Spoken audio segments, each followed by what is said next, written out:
ანალიტიკოსი გოჩა მირცხულავა არის ჩემი პირველი სტუმარი. მოგესალმებით გოჩა, მადლობა გადაცემაში მონაწილეობისთვის. თუ შეიძლება გოჩას ხმა გამაგონეთ მეც სტუდიაში ცოტა ცუდად მესმის. გოჩა პრინციპში მოულოდნელი არ ყოფილა ალბათ როგორც წარიმართა ეს ყველაფერი, მაგრამ ბუნებრივია ასობით ათასი ადამიანი გამოვიდა ქუჩაში პატრიარქთან გამოსათხოვებლად და მე მგონი აი ამ თემაზე სიტყვებით ზედმეტია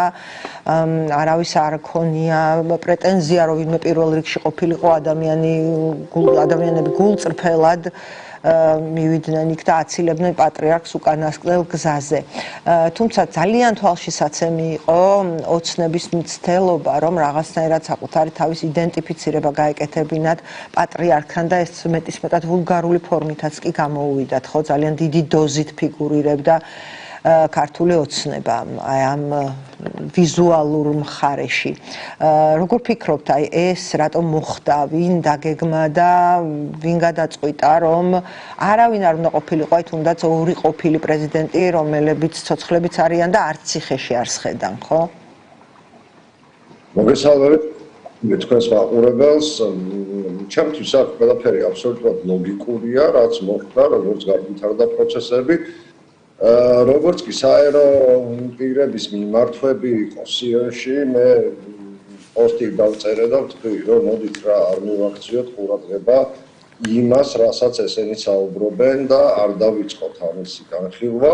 იმაჩნია, რომ შინაარსში ამ წუთასაც არ უნდა შევიდეთ, იმის მიუხედავად გალაქტიონის რომელ სტრიქონს გვახსენებდა ესა თუ ის პირი, რომელიც ქართულ კულტურასთან არის. არა, შინაარსში შესვლა მე მგონი არც არის საჭირო, იმდენად ზედაპირული იყო, პათეტიკური და ზოგჯერ გაუმართავიც აი ეს ტექსტები, ხო? არა ადეკვატური ცოტა და მაშინ შეხედეთ მოვლენებს ასე, რაზე ვთქვი, რომ ჩემთვის აბსოლუტურად გასაგები და ლოგიკური იყო. ნეირონის რო ყოფილიყო ამ ქვეყნის მმართველი, ისიც იქნებოდა აქ, მაგრამ აქ არის ერთი პარადოქსი. 2013 წლიდან მოყოლებული. როდესაც საპატრიარქოს სახელით ქართული ოცნების ურაპატრიოტულმა მიმართულებებმა და ახლა იქ შავბნელმა რაზმებმა საპატრიარქოსთან რა მოვლენებიც ჩაუყარეს საფუძველი და მე როგორც განვითარდა ზოგადად ხელისუფლების დამოკიდებულება საქართველოს მართლმადიდებელი ეკლესიის და კონკრეტულად საქართველოს კათოლიკოს პატრიარქის წინააღმდეგ ეს ყველასთვის ცნობილია. ყველასთვის ცნობილია 2017 წლის 10-11 თებერვლის ამბები, როდესაც დაიწყო ციანიდის სკანდალი და ცხადზე უცხადესია, რომ ეს სკანდალი იყო დადგმული და მისმა მთავარმა ფიგურანტმაც კი აღიარა ეს შემდგომ გახსოვთ რა ხდებოდა, როგორც თხოვდნენ მას, თქვათ ხელისუფლებასთან დაახლოებული პირები გადადგომას, შემდგომ ისიც გახსოვთ, რომ სწორედ პატრიარქისა და ეკლესიის დისკრედიტაციისკენ იყო მიმართული კრებსების გამოყრა, გახსოვთ უამრავი სხვა რაღაცები, რითაც ხდებოდა საქართველოს მართლმადიდებელი ეკლესიისთვის მორალური ზიანის მიყენება. და მე, როდესაც გუშინ ვუყურებდი აი ამ კადრებს, როცა კათოლიკოს პატრიარქის აი ამ ხალხის მიერ გამოხატულ უდიდესი სიყვარულის, გარეთ დარჩენილი ხალხის, საქართველოს მოსახლეობის სხვადასხვა ეროვნების ამ შემთხვევაში, მაგრამ საქართველოს მოსახლეობის მიერ გამოხატული მისადმი პატივისცემის პარალელურად მისი კუბოს ირგვლივ იდგნენ ქართული ოცნების წარმომადგენლები, ასეთი შთაბეჭდილება დამჭა და ასეთი ფრაზა გამახსენდა დანაშაულის ადგილს დაუბრუნდა. საქართველოს ეკლესიის წინააღმდეგ ჩადენილი უდიდესი მორალური და პოლიტიკური დანაშაულის ჩანდრული პირები იდგნენ კათოლიკოს პატრიარქის კუბოსთან და თითქოს ტკბებოდნენ იმისი, რომ უმთავრესი კონკურენტი, უმთავრესი ავტორიტეტი ერისა უკვე მათ კონკურენციას ვერაფერში ვერ გაუწევდა, მაგრამ ეს ესე არ არის. მკვდარი ილია მეორე, გარდაცვლილი ილია მეორე ქართულ ოცნებას თავიდან ბოლომდე გადაყლაპავს ჯერაც. და ეს პროცესი ჯერაც წინა. გოჩა, ილია მეორე გამორჩეული იყო იმით, რომ ის სხვადასხვა საზოგადოების სხვადასხვა ფენებთან ცდილობდა ურთიერთობას, მათ შორის სხვადასხვა პოლიტიკოსებთან, მიუხედავად იმისა, იყვნენ თუ არა ისინი პოლიტიკაში, სხვადასხვა პრეზიდენტებთან, სხვადასხვა დროის, ხო? ანუ ის ბევრად უფრო მრავალფეროვანი იყო და ბევრად მას უყვარდა სხვადასხვანაირ ხალხთან ურთიერთობა. აი როგორ მოხდა ისე, რომ არავის არ მოხდა ეს ცუდად გონებაში, რომ აი ტოტალურად გაწმენდილი იყო სივრცე განსხვავებული ადამიანებისთვის, ანუ არაქოცებისთვის, ესე რომ ვთქვათ. აი მომღერალიც კი ქოცი იყო, ვინც შიგნით შეაღწია, ხო? ანუ ოცნების არამხარდამჭერისთვის აბსოლუტურად დაკეტილი იყო იქაური სივრცე. როგორ დაუშვა ეს საპატრიარქომ, არ ვიცი, მათ შეადგინეს ეს პროტოკოლი, მათი შედგენილი იყო ოცნების შედგენილი იყო თუ რა მოხდა რეალურად? კათოლიკოს პატრიარქის დაკრძალვის ცერემონიალმა გვაჩვენა, რომ საქართველოს საპატრიარქო და დღესდღეობით მმართველი, ამ შემთხვევაში საქართველოს მართლმადიდებელი ეკლესიის შიო, სრულად არიან ქართული ოცნების გავლენის ქვეშ, თორე წარმოიდგინეთ, მოსაყდრე ისიც კი ვერ შეძლო, რომ აი ამ ცერემონიალს დასწრებოდა ლევან ვასაძე, ჩვენი სარსად არ გვინახავს. მის უახლოეს გარემოწმაზე ვსაუბრობ ამ შემთხვევაში, დასწრებოდა მისი ერთ-ერთი ყველაზე საუკეთესო მეგობარი და ამავდროულად ყოფილი პრეზიდენტი გიორგი მარგველაშვილი და დასწრებოდნენ ასევე სხვა ადამიანები, რომლებიც საპატრიარქოში თავის დროზე საკმაოდ დიდი გავლენით სარგებლობდნენ, მაგრამ მათ აი აქ გამოჩენით არანაირი კონკურენცია ქართული ოცნებისთვის არ უნდა გაეწიათ. შესაბამისად, მე მიმაშინა რომ ძალიან კარგი იყო, რომ თქვათ ამ დანაშაულის ბრალებში ადგილას არ იმყოფებოდნენ ადამიანები, რომლებსაც მეტნაკლებად შეიძლება ვთქვათ ეკლესიის წინააღმდეგ მიმდინარე პროცესში დანაშაული არ მიუძღვით. ამას ვერ ვიტყვი, რა თქმა უნდა, ვთქვათ, კონკრეტულ პიროვნებებთან მიმართებაში, მაგრამ თქვენ გადასარევად იცით, ვთქვათ, ის ამბიციები, რომლებიც არსებობს და ქონდა საეკლესიო გავლენებთან მიმართებაში, იგივე ბატონ ვასაძეს, თქვენ იცით, კონკრეტული ურთიერთობები პრეზიდენტ მარგველაშვილსა და ასევე მეუფე შიოს შორის და ცხადია, რომ მას ოცნების საკმაოდ დიდი ვალი აქვს, ან მომავალი ვალის დასაღებად ემზადება და სწორედ ის ვერ გასწევდა ვერანაირ წინააღმდეგობა, შესაბამისად ეს სპექტაკლი, რაც ტაძარში ხდებოდა შიგნით და არა გარეთ, სრულად სხვადასხვა იყო, ხო? ტაძარში და ტაძრის გარეთ აბსოლუტურად სხვადასხვა იყო, ტაძრის გარეთ იყო, რა ვიცი მე, ერთსულოვნება, გლოვა. ერთმანეთს მივაქცევ ყურადღებას, აი თქვენ ახსენეთ, რომ პატრიარქს სხვადასხვა ადამიანებთან ჰქონდა ურთიერთობა ზოგჯერისა, მაგრამ მე ვთქვა პირადი მაგალითიდანაც, თქვენ იცით, რომ წლების განმავლობაში მე არაერთი პუბლიკაცია მართლა საპატრიარქოს პრობლემებთან დაკავშირებით გამოქვეყნებული და ასე შემდეგ და მე ნახე ამისი უფლება რომ თქვა, იმიტომ რომ დღეს მიიღე ეს უფლება იმ ადამიანისგან, ვინც და მთელი ამ წლების განმავლობაში ამ შესახებ არაფერი არ მithქვამს. მე ჩემთან პატრიარქს სამჯერ ჰქონდა კომუნიკაცია. ერთხელ ჩვენ უშუალოდ შევხვდით ერთმანეთს, მაგრამ ეს არ ეხებოდა, ეს თქო საერთოდ სხვა რა, 2011 წელს, როდესაც მე მას ოქროს პერგამენტი გადავეცი და მახსოვს ძალიან ფილი მიღება მისგან, მაგრამ მე როდესაც მე უკვე საეკლესიო საკითხებით დავინტერესდი, როდესაც უკვე საკმაოდ მწვავე პუბლიკაციები იყო შიოსთან დაკავშირებით, მის გამორჩევასთან დაკავშირებით, ციანიდის სკანდალთან დაკავშირებით და განსაკუთრებით იმ თემასთან დაკავშირებით, რომ ის იძულებული გახდა ეს გადაწყვეტილებები მიეღო, ჩემთან ჰქონდა კომუნიკაცია პერსონას, რომელმაც პატრიარქისგან მითხრა, რომ აი ესეთ სიტყვები მითხრა, ზუსტად გავიმეორებ, რომ ჭკვიანი და დაკვირვებული კაცია, ესე გააგრძელოს. ანუ ეგ როგორ გავიგოთ? ხო, ეს ეხებოდა ზუსტად პუბლიკაციას იმასთან მიმართებაში, რომ პატრიარქი შიოს გამორჩევასთან დაკავშირებით კუთხეში იყო მომწყვდეული და მას არც ხელისუფლება და არც ხმა გვერდით არ დაუმდგა. მეორეჯერ ეს მოხდა 2020 წელს,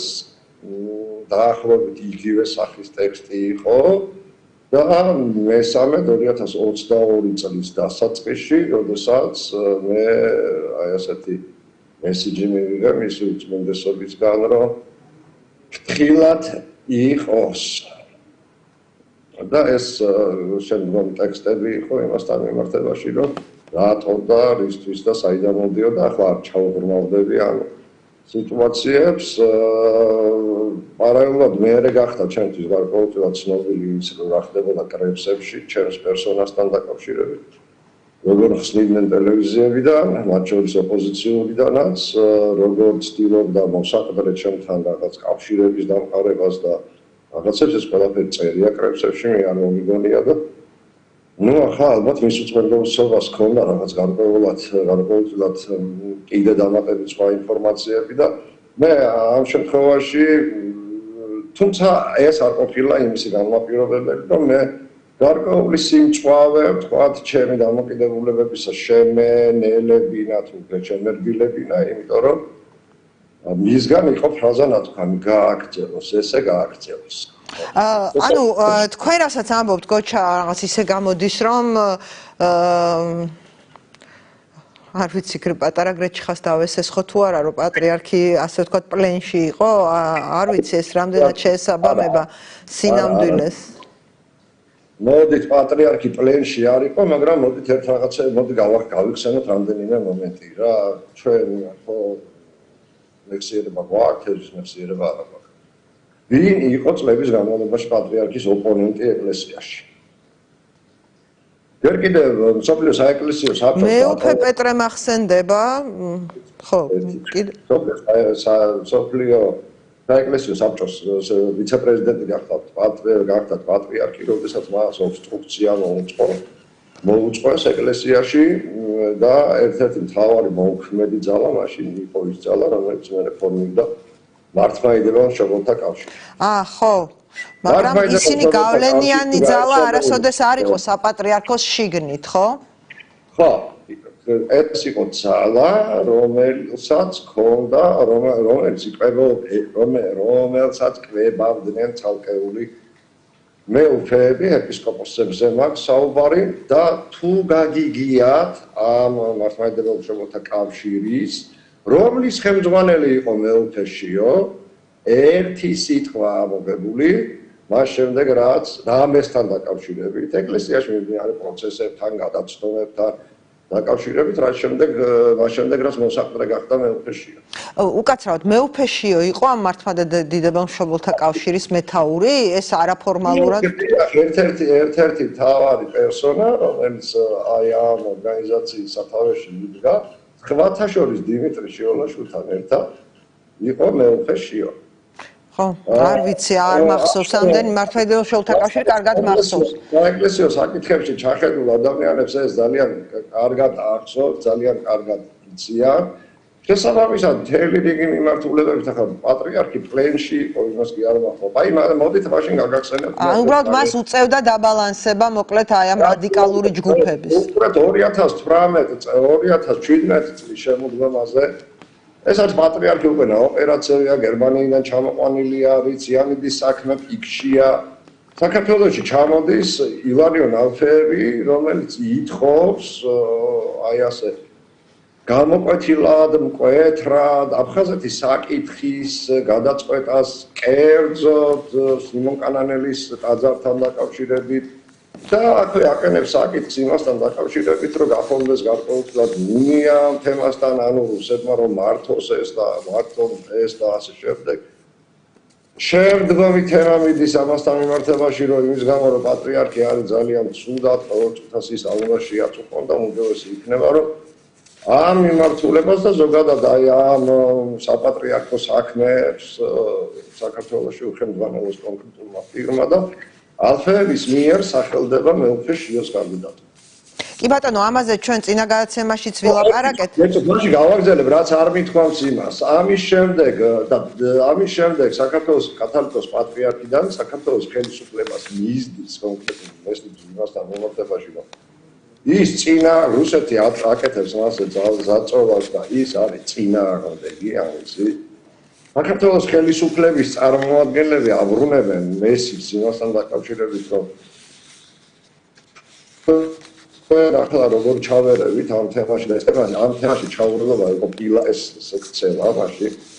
ხელი დაიბანეს რეალურად და ეს თემა ისევ შეატოვეს პატრიარქს შემდგომ ისევ ჩამოდის აი ამის შემდეგ უყურეთ ხელისუფლებას უკავშირდება და შემდგომ რატომღაც ისევ ხდება ეს ცნობილი მოსკოვისთვის და ისევ ჩამოდის ალფეები და ისევ კატეგორიულად ითხოვს ამ საკითხის გადაწყვეტა და უკვე 23 რიცხვში 23 ნოემბერს პატრიარქი იძულებული ხდება ვთქვათ მოსაყრეთ დაასახელოს ისე რომ კიდევ ერთხელ უტოვებს სინოდს უტოვებს კიდევ ერთხელ ვამბობ ვთქვათ გასაბრაზებლად თემას იმიტომ რომ ეს ხდება ყოველგვარი მართვა-გამგეობის დებულების და კანონიკის დარღვევა მაგრამ ნუ ყოველ შემთხვევაში ამას გამოგვხვდა მაშინ ბევრი პუბლიკაცია და ასე შემდეგ, მაგრამ ნუ მე ისევ წავიდა ხელის გადაგრეხვის პოლიტიკა და სინოდმა პოსტფაქტუმ შეიტანა მართვა-გამგეობის დებულებაში გარკვეული ცვლილებები. შესაბამისად იყო საკითხები, ეს იყო კიდევ ერთხელ მეორე შანტაჟი აფხაზეთის საკითხით მაშინ და იყო საკითხები, რომელსაც მის უწმინდესობას უხდებოდა გარკვეულ თემებთან მიმართებაში ლავირება და მას როგორც ვთქვათ აი ამ უდიდეს პოლიტიკურ თემა არის ხო იგივე აფხაზეთთან მიმართებაში ეს ამ თემასთან დაკავშირებით და სხვა თემებთან დაკავშირებით ნუ აი ასეთი ლავირებიდან გამომდინარე ის იძულებული იყო მიეღო გარკვეულწილად სხვა ოპტიმალური გადაწყვეტილება გასაგებია გოჩა პლენში კი არ იყო ყველა მესიჯი იყო ღია და დღეს ახლა იმაზე საუბარი რომ ანდერძი არსებობდა არაფერიც არ არსებობდა არანაირი ანდერძი არ იყო არავითარ გასაღები არ ჰქონდა პატრიარქს არსა დაკიდებული და ისე არ დადიოდა შესაბამისად აქ იყო ძალიან მკვეთრად გამოხატული მომენტი რომ მასზე გახორციელდა ზეწოლა რეალურად შანტაჟის თემა იყო აფხაზეთის თემა და მას გვერდით არ დაუდგა არც აერო და არც პოლიტიკური ხელისუფლება თუმცა ეს არ ყოფილა ღია არ ყოფილა ეს საკითხი და ვიცოდა უკაცრავად ღია როგორ არის ახლა ამაზე წერდით ის ადამიანები რომლებიც შესაბამისად წერდით პუბლიკაციებია გამოქვეყნებული ვამბობდით არა თქვენ წერდით გოჩა მაგრამ ვისაც უნდა გაესაჯაროებინა ეს საკითხი იმან არ გაესაჯაროა ხელისუფლება რომ ახლა ორი ხელით თამაშობდა ყოველთვის და ვისაც უნდა გაითვალისწინებინა და ახლა იმაში წინოჩი პრორუსული ძალებიც რო საკმაოდ ძლიერები იყვნენ ეს ხო ცხადზე უცხადესია ვექტორი კი ბატონო გოჩა მომავალზე მინდა რომ ვილაპარაკოთ მე ვჩება შთაბეჭდილება რომ მეუფე შიოს არ აქვს საკმარისი მხარდაჭერა სინოდში იმისათვის რომ გახდეს პატრიარქი ამაზე მაფიქრებინებს აი მეორე დღეს არა პატრიარქის გარდაცვალებიდან მაგრამ სადღაც მესამე დღეს უკვე დაწყებული კამპანია სოციალურ ქსელებში ოცნების მხარდამჭერების და არა მხოლოდ სოციალურ ქსელებში ანუ ერთგვარი აი საარჩევნო კამპანია მიდის თითქოს და უკვე აი ისმის ჩხუბებიც ანუ ლანძღავენ სინოდს რომ აი თუ შიოს არ აირჩევენ ეს ხო პატრიარქმა გამოარჩია რას ქვია არ ვიცი პატარა გრეჩი ხომ ესეც თქვა რომ რაღაცა პატრიარქმა ეგრე გითხრაო რომ შიო უნდა აირჩიეთო ანუ რა პროცესთან გვაქვს ახლა საკითხი ამ საკითხში პატარა გრეჩი ხა ავტორიტეტი იმიტომ რომ აი ნახეთ იმიტომ რომ ის არის დეშიფრატორი ასე ვთქვათ ის სხვებისგან განსხვავებით უფრო რაღაცა პირდაპირ ამბობს ხოლმე რაღაცებს რაც ხელისუფლებას აწუხებს ხო რაღაც message box აძლევს ამ პროპაგანდისტებს და ეს პატარა გრეჩი ხა ყველაზე პრიმიტიულად ამბობს ხოლმე და ხვდებით ანუ რა უნდა ხელისუფლებას ანუ ვიღაცები უფრო შეფუთულად აკეთებენ მაგრამ აი რამდენიმე არის ხელისუფლების მხარდამჭერი ვინც ძალიან პრიმიტიული ფორმით აკეთებს ხოლმე ამბობს ხოლმე ხელისუფლების ტკივილს ასე ვთქვათ და აი აქ გამოჩნდა რომ მათ ძალიან უნდათ რომ შიო გახდეს პატრიარქი, მაგრამ შიშობენ რომ მას არ აქვს მხარდაჭერა. თქვენი ინფორმაციით ასეა ეს? ვიცით რა არის კი ფაქტი ის არის რომ ჯერჯერობით დირექტივა არსებობს მხოლოდ შიოსთან დაკავშირებით და სხვასთან მიმართებაში არ არსებობს მაგრამ საქმე ის არის აი უყურეთ როგორი სასაცილო სიტუაცია არის რა რეალურად ის დელეგაცია რომელიც იყო ჩამოსული რუსეთიდან რომელიც სადღაც არ ჩანდა ხო მიყუჟული იყო სადღაც როგორც ითქვა ხო აი რო წავიდნენ მერე გავიგეთ რომ იყვნენ საკრავად წარმომადგენლობით დელეგაცია იყო კულტურის ყოფილი მინისტრი იგივე ალფეები და ის 80 კაცი კიდე დაარჩენი ვინ იყო ჩვენ არ ვიცით ხო საკმაოდ წარმომადგენლობით დელეგაცია რა შეხვედრები ქონდათ ვისთან შეხვედრები ვინ იყო რეალურად მესენჯერი მაგრამ აქ შიოს დათვალიერებაც დათვალიერებაში რას გულისხმობთ რუსეთი შიოსაც ათვალიერებს რამდენად აქ მას ხა ძალაუფლების ხრობის შესაძლებლობა და ასე შემდეგ ანუ შიოს პერსონა რეალურად ჯერ კიდევ არ არის თვითონ რუსეთისთვისაც გადაწყვეტილი და იმიტომ ვამბობ რომ ახლა ქართული ოცნება პოლიტიკურ გადაგდებებში კი არა ხალხის გადაგდებებში არის ცნობილი და შიოსთანა გადაუგდიათ ანუ რა ვარიანტი აქვს რუსეთს მაგალითად თუ არა მიიღებენ რა დირექტივას მიიღებენ ვის სასწარგებლოდ შეცვლიან თქვათ პოლიციას და გასცემენ ოცნების წარმომადგენლები მათ რა ვიცი ახლა ცოტა ცუდად გამომივა მაგრამ მათი გავლენის ქვეშ მყოფ ეპისკოპოსებს ეს ცალკე თემა მაგრამ აქვე ვიტყვი ვისარგებლებ შემთხვევას და მეუფეებს მიმართავ სინოდის წევრებს თქვენზე ცუდი რაც შეიძლებოდა ცოდნოდა ხალხს ყველაფერი იცის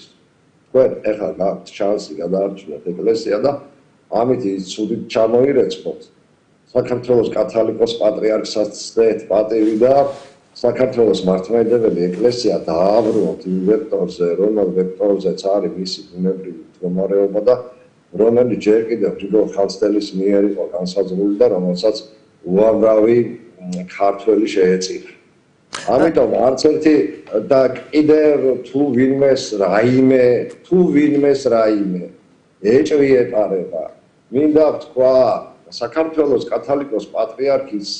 დაკრძალვის ცერემონიის მსვლელობისას ალექსანდრე მაკედონელის სიტყვები გამახსენდა აჩვენეთ ჩემი ხელები ხალხს მე არაფერი არ მომიტანია და არაფერი არ მიმაქვსო. აი ასე აგესრულა და წავიდა პატრიარქი იმ ქვეყნად მან წაიღო ქართველი ხალხის უდიდესი სიყვარული და დატოვა აქ და სინოდის წევრებსაც აქვთ შესაძლებლობა რომ აი ამ სიყვარულის თანაზიარნი გახდნენ სამომავლოდ და ერთხელაც სამუდამოდ იმიტომ რომ საქართველოს პოლიტიკური ხელისუფლება იმდენად ვერ შეცვლის ბევრ რაღაცას რამდენადაც შეუძლია ეს შეცვალოს საქართველოს მართლმადიდებელ ეკლესიას და მისი არჩევანი იქნება უმთავრესი პოლიტიკური არჩევანი და მე ვიმედოვნებ იმას რომ მათ ეყოფათ იმდენი ძალა და ღირსება რომ სწორედ ისე მოიქცნენ და არა ისე როგორც ამ დღეებში არა მხოლოდ გავატო ვიღაცა იქ გაჩეჩილაძე ნაცნობმა თუ უცნობმა და ან შიოს იმან რა ქვია ანალიტიკოსებმა პირდაპირ ეთერში ვილაპარაკეს და ასე შემდეგ არა მოსაყდრე ნიშნავს ორგანიზაციული საკითხების მომგვარებელს საეკლესიო კრებამდე შესაბამისად მან მოაგვაროს ეს ორგანიზაციული საკითხები თქვენ მიიღეთ გადაწყვეტილება ეს პატრიარქს შეეძლო მოსაყდრე დაესახელებინა იმასაც იტყვი და მაშინ რომ ჩემი მემკვიდრეაო მას ეს არ უკადრებია არავისთვის ჩაიხედეთ მსოფლიო საეკლესიო კრების გადაწყვეტილებაში ეპისკოპოსებს მემკვიდრეების დატოვების უფლება არ აქვს ანუ ეს ყველაფერი არის უბრალოდ რაღაცა სარეკლამო კამპანია და რიტორიკა, რომ აი პატრიარქმა ხო გამოარჩია და ეს ნიშნავს, რომ მომავალი პატრიარქი უნდა იყოს შიო. ნუ რატომღაც ახლა ამათ ხალხი დებილი გონია და არ არის ეს მილიონობით ქუჩაში გამოსული ადამიანი, რომელიც რატომღაც ქართული ოცნჯერეთი როგორ უნდა მიაყენო ქართველ ხალხს, რომელიც საკუთარ პატრიარქს დასტირის ასეთი შეურაცხყოფა, რომ თქვა, ესენი ქართული ოცნების მომხრეები არიან. ეს ხალხი პატრიარქის თანაზე არ ცრემლს არ ჩამოაგდებს ქართული ოცნების არც ერთ წევრზე ნახეთ დაჭერილი პრემიერი და დამთავრებული ვიღაც მინისტრის მოადგილეები და არც ერთზე არ დაუთუთკავს გული და არც დაითუთკავენ და როგორ შეიძლება რომ აი ამ დროს თქვა რომ აი ქართული ოცნების ამდენი მხარდაჭერი გამოვიდა არა კიდევ ერთხელ ვამბობ პრივატიზაცია არაშაულის ადგილას მისული ქართული ოცნება და ქართველი ხალხის უდიდესი სიყვარული რომელიც იყო გარეთ ეს მის მიუხედავად ეს ადამიანები რა ეროვნებისანი იყვნენ, რამდენად ეთანხმებოდნენ პატრიარქის საეკლესიო პოლიტიკას თუ არ ეთანხმებოდნენ კიდევ ერთხელ ვიძახი მეც უამრავჯერ მithავს ისეთი რაღაც რომ საეკლესიო საკითხებთან დაკავშირებით რომელიც შეიძლება იყოს უფრო ძალიან მძიმე მაგრამ მხოლოდ იმიტომ რომ მithავს რომ ჩვენი ეკლესია იყოს უკეთესი და ასე ხედავდი ამას და სწორედ ის სამი მესიჯი რომელიც მიიღე პატრიარქისგან უფრო მეც სიმხნევეს მაძლევდა მთელი ამ წლების განმავლობაში რომ თუნდაც აი ეს რასაც ახლა ვილაპარაკო ესე ღია და ბოლოს გოჩა მაინც რო ვილაპარაკოთ ამ არჩევნებზე და შიდა ძალთა გადანაწილებაზე მე არ ვიცი ხა შეიძლება სინოდის წევრების დიდი ნაწილი საერთოდ არ ჩარეულა ამ და შეიძლება კი არა ალბათ ასეც იყო აი ამ პროტოკოლურ ნაწილში აი ამ საორგანიზაციო ნაწილში და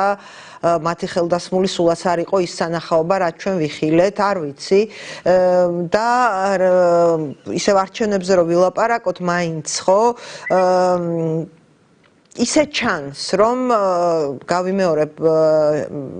მეუფე შიოს არ აქვს უმრავლესობის მხარდაჭერა როგორ ფიქრობთ რა ხერხებს შეიძლება მიმართოს ქართულმა ოცნებამ არ ვიცი ალბათ თავის სტანდარტულ კომპლექტს გამოიყენებს მაგრამ რამდენად ადვილია ზეგავლენის მოხდენა იმ ადამიანებზე ვისაც არ ვიცი ფინანსური პრობლემებიც არ აქვთ მე მგონი ამბიციებიც საკმაოდ დიდი აქვთ გამოცდილებაც ძალიან დიდი აქვთ და ხავთ რომ აი მდინარაძე რომელმაც პირობითად ისინი შეიძლება რაღაცით შეაშინოს ან მოსყიდვას სადოს ან დააშანტოს ხვალ შეიძლება საერთოდ აღარ იყოს ამ თანამდებობაზე და შეიძლება საერთოდაც ციხეში იყოს ხო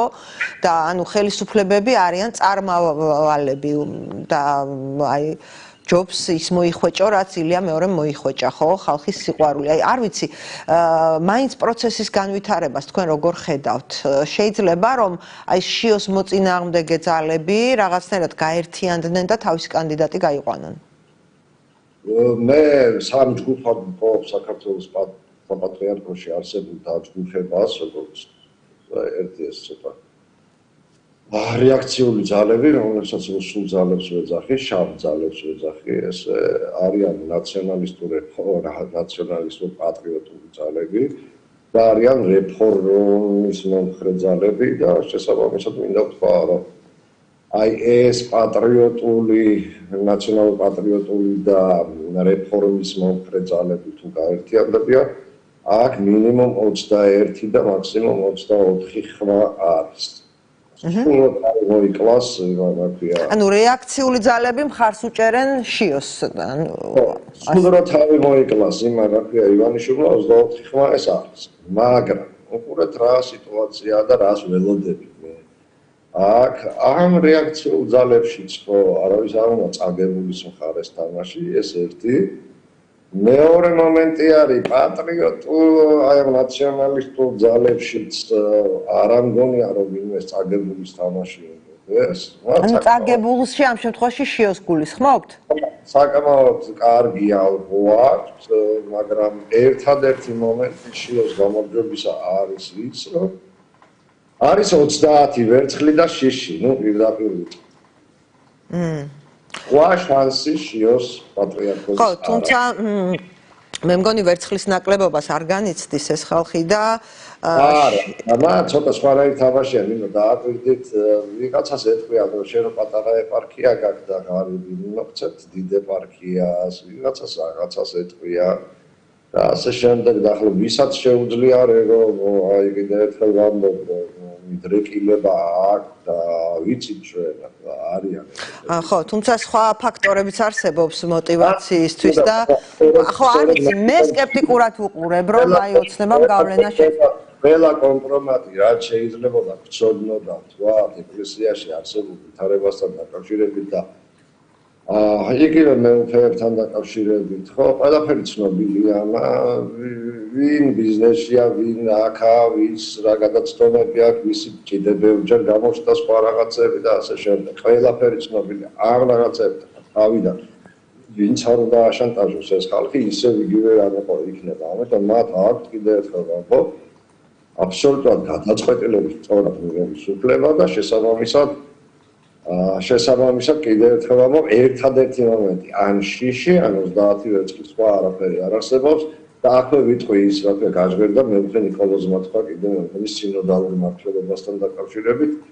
ხო, ეს სინოდალური მმართველობა მეუღეს მეუფემ უნდა იცოდეს, რომ იმ დაპირისპირებას, რომელიც არის ახლა ეკლესიაში კიდევ უფრო გააღრმავებს, ახლა ვის აქვს რუიაწყალში თევზის დაჭერა არ უნდა თუ როგორც არის თუ უნდა, მხოლოდ ისინი იქნებიან დღეს აი ამ სინოდალური მმართველობის მომხრეები და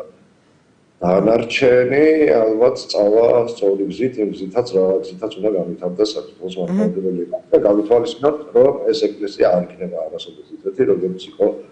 საქართველოს პატრიარქის ილია მეორის დროს. მადლობა გადაცემაში მონაწილეობისთვის, გოჩა დაგემშვიდობებით, საინტერესო პროცესები გველოდება, მე არ ვიცი, აი ამ სასულიერო პირებს საკმაოდ მაღალი იერარქებს რამდენად შეძლებს რომ მოერიოს ქართული ოცნება, აქ არ არის მხოლოდ ფულის ფაქტორი, აქ დაშინებაც არ იქნება ადვილი, იმიტომ რომ